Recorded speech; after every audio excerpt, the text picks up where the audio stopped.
Good morning, students. Today we are going to study a new poem, poem number one, a photograph. The poem is written by Shirley Taulson. So, first of all, let us try to know the introduction of the poem, a photograph. The poem, a photograph, is written by Shirley Taulson. In this poem, she recalls her mother and her memories while looking at a childhood photograph when her mother was 12 years old or so. She has been deceased 12 years ago. Deceased means here died. Okay. And she cannot explain her grief on her mother's loss. Let us try to know the summary of the poem, a photograph. The poem is a tribute to the poet's mother. She is looking at an old photograph of her mother, which has a frame of cardboard. The picture has three girls, in which the middle one is the oldest and tallest. It is her mother when she was 12 years old or so. Beside her, on both sides, are her two cousins, Betty and Dolly, who are holding her hands and are younger than her. They went for paddling on a beach holiday. Her uncle took the photograph then. The poet could not help but notice her mother's sweet face. The sea touched her terribly transient feet, which depicted that she changed over the years, and the sea remained the same. After 20, 30 years, her mother would laugh at the photograph. She would make the poet look at the photograph and tell her how their parents would dress them up for the beach holiday. The beach holiday was her mother's favorite past memories, while her laugh was the poet's favorite memory. Both of them lost something which they cherished a lot and yet cannot live that moment again. Those sweet moments were memories now. Now, the poet's mother had been dead for the past 12 years, which is the same number as of her age when the photograph was taken back then. She cannot express the grief that she has from her mother's absence.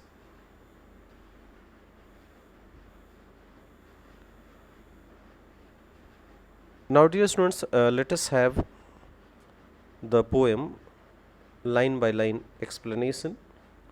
Now, line number 1 to 4, this is stanza 1. The cardboard shows me how it was when the two girl cousins went paddling, each one holding one of my mother's hands. And she, the big girl, some 12 years or so. So, here let us try to know what is the meaning of paddling. Paddling means here walking. Now, let us come to know the explanation of the whole stanza in a very simple language. In these lines, the poet is looking at an old photo album which is made up of cardboard. In the picture, there are three girls who are walking on the beach holding each other's hands. The girl in the middle is the tallest and oldest. The other two girls on each side are younger than her. The girl in the middle is the poet's mother. She is around 12 years old when the picture was taken. Now, line number 5 to 9, the stanza is: all three stood still to smile through their hair at the uncle with the camera, a sweet face. My mother's, that was before I was born, and the sea, which appears to have changed less, washed their terribly transient feet. Now, in terribly transient feet, there is alliteration because consonant sound T has been repeated. Okay, and all the three means here the poet, poet's mother, and her two cousins, Dolly and Betty. I means here the poet. Okay. So transient means a short term, temporary. Let us have the explanation of the above stanza.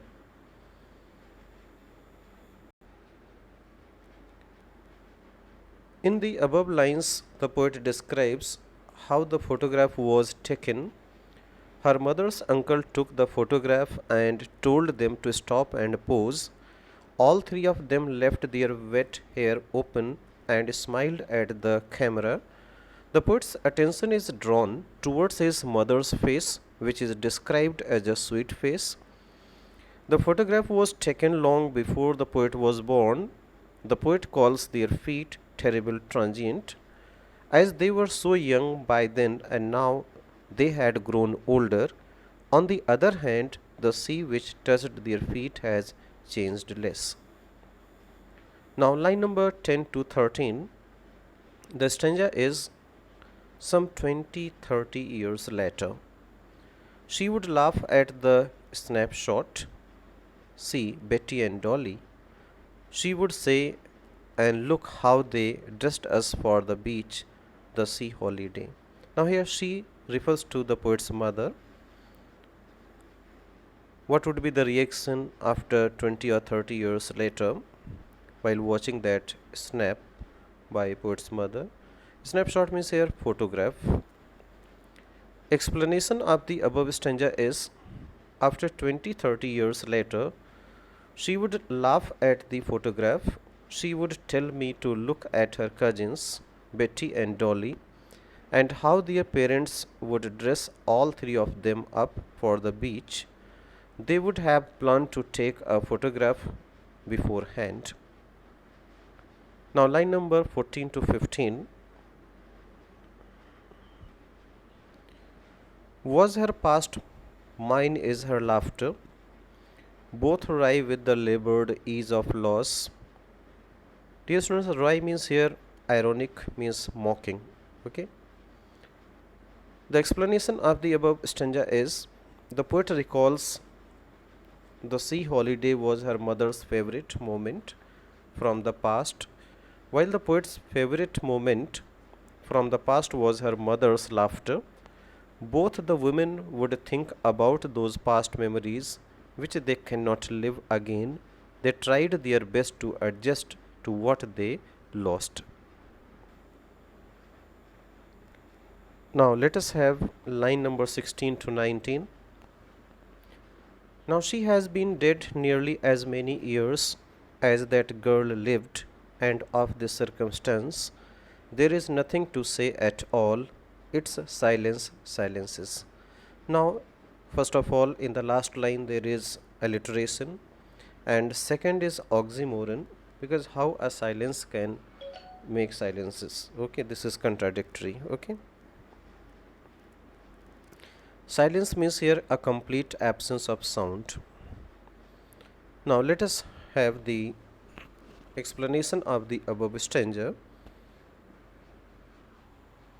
In the above lines, the poet says that her mother died 12 years ago, the same age her mother was in the photograph. Whenever the poet thinks of her mother's death, she cannot explain what effect she has of her mother's death. Death has silenced her mother, which has also left her speechless. Dear students, let us try to know how many figures of speech have been used in this poem. Figures of speech means here the poetic devices. First of all, alliteration. Repetition of a consonant sound at the beginning of two or more consecutive words. The instances of alliteration in the poem are as follows. Instances means here examples. Stood still, through their, so stood still ss, and through their tt. So there is alliteration. My mother mm, terribly transient tt, silence silences ss. So the consonant sounds have been repeated in these phrases, these words. So there is alliteration. Next figure of speech is oxymoron, a term which contradicts itself is called oxymoron. For example, labored is. Okay, how a labor can take rest. Okay, next is epithet, a phrase expressing a quality of a person or something terribly transient. So there is epithet. Next is a photograph, question and answers. So first of all we have to think it out, and we will send all the questions in PDF form. Okay, so thank you students.